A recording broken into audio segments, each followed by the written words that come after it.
Bom dia a todos que estão aqui. Estamos aqui com mais um painel da X4Business. Hoje com o Rodrigão, campeão olímpico, dispensa apresentações, né? Nós vamos bater um pouquinho aqui de papo, não de bola, né? Mas de bola também, logo depois. Quem quiser, vão ser distribuídas algumas bolas com autógrafo do Rodrigão. Mas a gente hoje trabalha num cenário de muitos dados no esporte, né? A gente tem visto aí que, especialmente no vôlei, também no futebol, mas tantos são os esportes que usam a estatística como uma ferramenta de direcionamento estratégico, tático e tudo mais. Como é que você vê hoje essa aproximação e a importância dos dados no esporte? Não, sem dúvida, a estatística hoje, a parte de informações, ela é muito a ser utilizada, né? Eu posso até dizer que você ganha ou perde uma partida devido à sua informação, devido ao seu estudo. O voleibol, cada set é dividido em 25 pontos, né? A gente geralmente faz um estudo dividido em 3 fases, até o 8º ponto, até o 16º e até o final. Porque muitas das vezes os levantadores, que é o nosso principal foco de estudo, né? É o que ele faz quando está começando o jogo, quando está no intermediário do jogo, e o que ele faz no final. Então, para mim, tinha que bloquear esse atacante adversário, para mim era muito interessante essa questão de o que o levantador faz, o que ele está pensando, o que ele vai fazer, e realmente, sem as informações, sem os dados, sem estatística online ali, a gente não conseguiria atingir o sucesso que foi a seleção brasileira durante todos esses anos. Legal, eu vou voltar um pouquinho, pedir só para você contar um pouquinho da sua história e algumas adversidades que você viveu e que você teve que superar. Acho que é legal para o público conhecer um pouco mais da sua história. Bom, eu comecei a jogar vôlei em 93, né, logo após a seleção ser campeã olímpica em 92, então a motivação de uma seleção brasileira com a medalha de ouro, ela muda a vida de vários garotos, eu fui um deles, né? A partir dali eu comecei a realmente gostar de vôlei e começar a me entusiasmar de ser um jogador de voleibol. Eu acho que isso acontece em todos os esportes, né? Judô, futebol, o que você imaginar.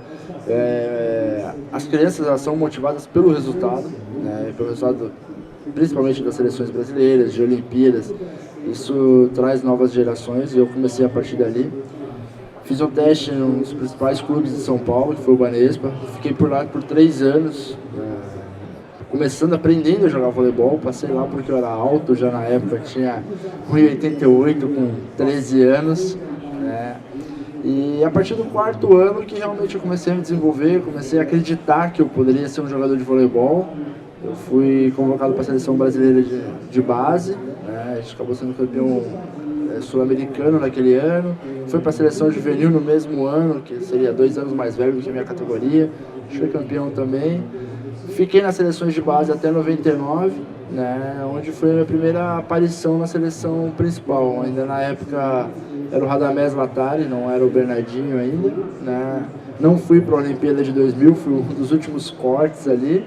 Mas eu era bem novo, então acho que me ajudou muito essa experiência de trabalhar com o Tandy, que foi um dos ídolos quando eu comecei a jogar, Giovanni, Maurício. Eu jamais imaginei que eu poderia dividir uma quadra com eles, né? Muito a distância que você vê da televisão, e às vezes você vê o seu ídolo do seu lado, com um parceiro de trabalho, isso é difícil você acreditar que é possível você chegar.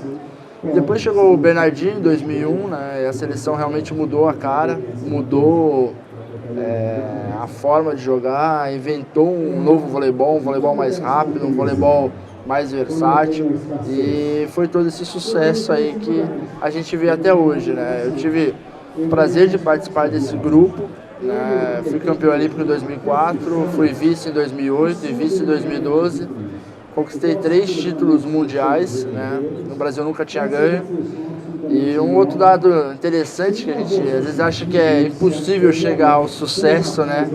quando eu cheguei na seleção brasileira, o Brasil tinha um título da Liga Mundial só, e a Itália tinha 8 títulos.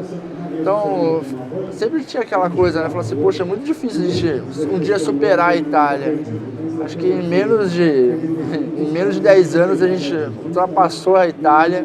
Temos hoje 9 títulos da Liga Mundial, a Itália continua com 8. Então, assim, foi um sucesso absoluto participar desse grupo. Tenho muito orgulho de falar de toda essa geração que eu convivi durante vários anos. Legal. A gente estava falando um pouco antes da questão da estatística, né?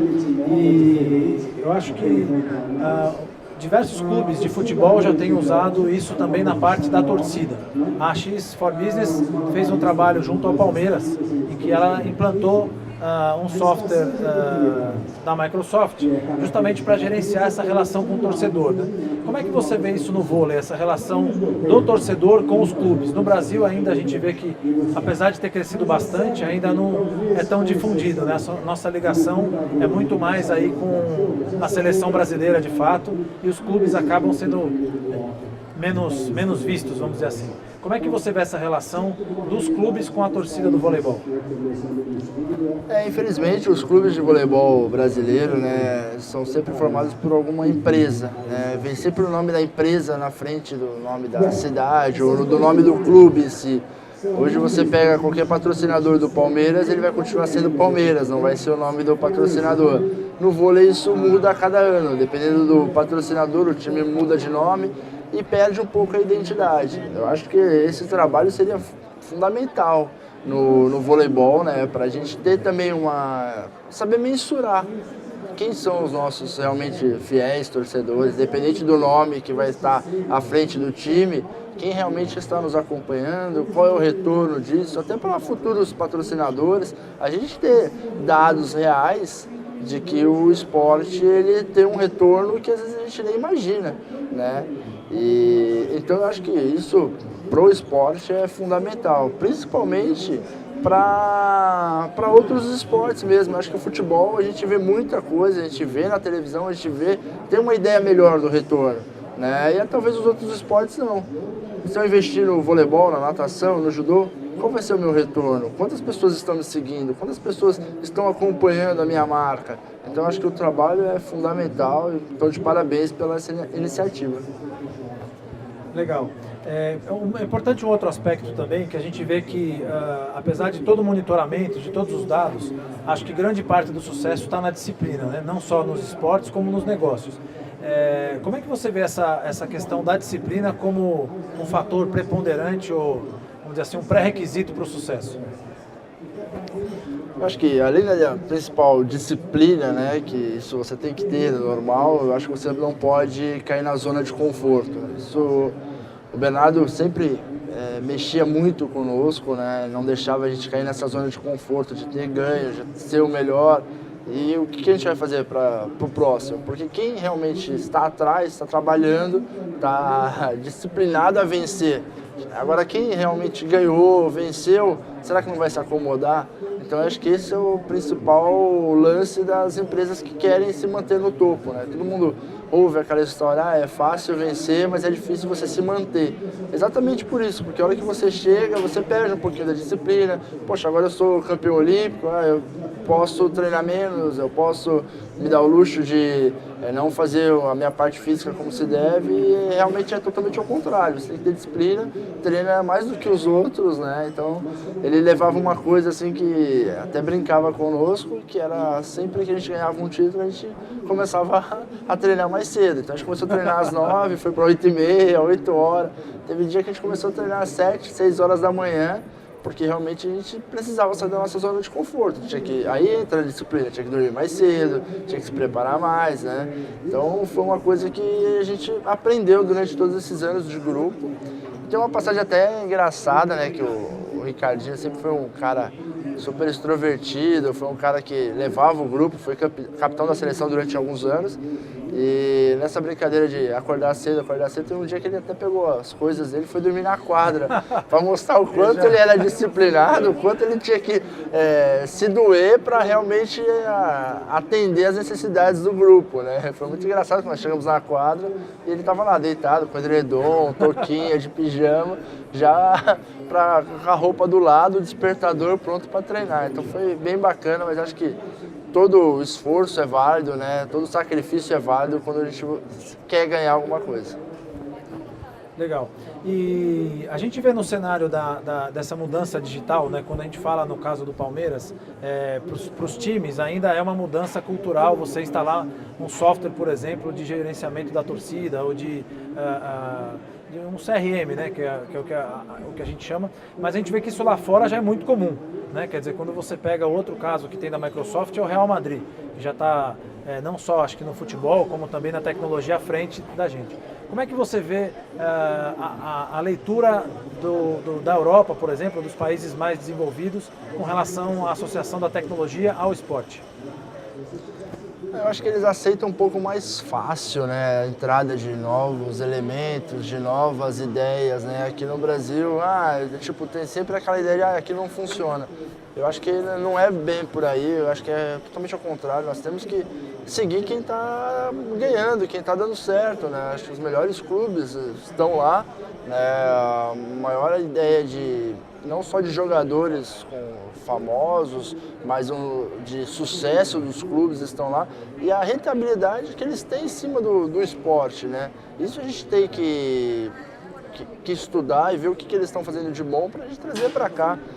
Acho que não só na Europa, mas nos Estados Unidos também, claro, não é futebol, mas NBA, NFL, são vários modelos de negócio que dão super certo, por que não fazer aqui também? Então acho que quando uma coisa está dando certo, a gente tem que realmente ver e aplicar aqui, deixar esse negócio do brasileiro que não funciona de lado.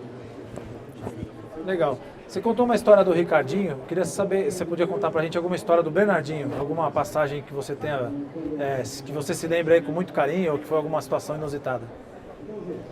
O Bernardo, ele é um amigo, né? Um cara totalmente voltado ao esporte, vira à noite aí assistindo jogos, essa parte da tecnologia ele realmente gosta mesmo, às vezes você acorda no outro dia ele está totalmente descabelado, não dormiu direito porque ficou a noite toda estudando, pensando por nós, né, para passar as informações da melhor forma possível.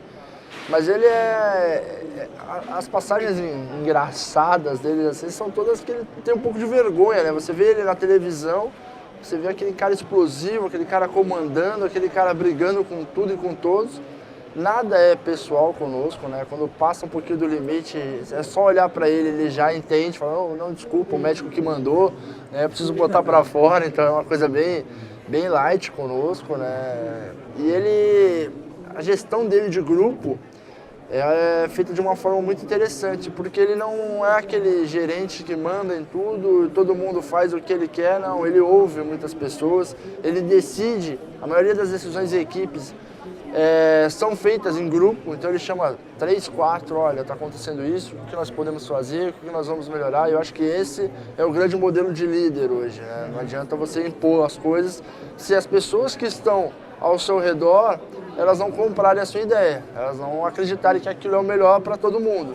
Então ele tem muito esse lado de mostrar que a ideia realmente é boa, que o que ele está falando é interessante, e se tiver alguma ideia melhor do que a dele, ele não tem o orgulho de não acatar, ele acata as ideias. Então assim, para mim é uma referência como pessoa, como profissional, e eu acho que está dando certo, vence por isso, né? Se você for pegar as últimas 4 Olimpíadas, a gente está falando de 16 anos, né? Todas as finais ele estava. Sim. Ganhou, perder, acho que faz parte do processo. Mas chegar na final já é um grande feito, né? Aí um jogo lá na final, você vai ganhar, você vai perder, isso acontece. Mas chegar todos os anos nas finais é muito difícil. Realmente está de parabéns. E o modelo dele é esse, né? Ele não tem muita dificuldade de conversar em particular com alguém, então ele sempre usa a pessoa para conversar com a outra, né? Então já me ligou 11 horas da noite para conversar com o Dante sobre algum problema que o Dante estava dando para ele. É difícil ele falar direto com as pessoas, né? Ele sempre traz mais alguém para a conversa para ajudar ele nessa conquista do grupo. Então eu vejo que ele sempre tem o grupo na mão, sempre tem as pessoas na mão pela forma de trabalho dele. Legal, queria agradecer aqui o Rodrigão, ele vai estar à disposição para dar alguns autógrafos aí, tirar foto com a turma. Muito obrigado, Rodrigão, parabéns pelos seus feitos aí, pela levar a bandeira do Brasil para o alto do pódio sempre.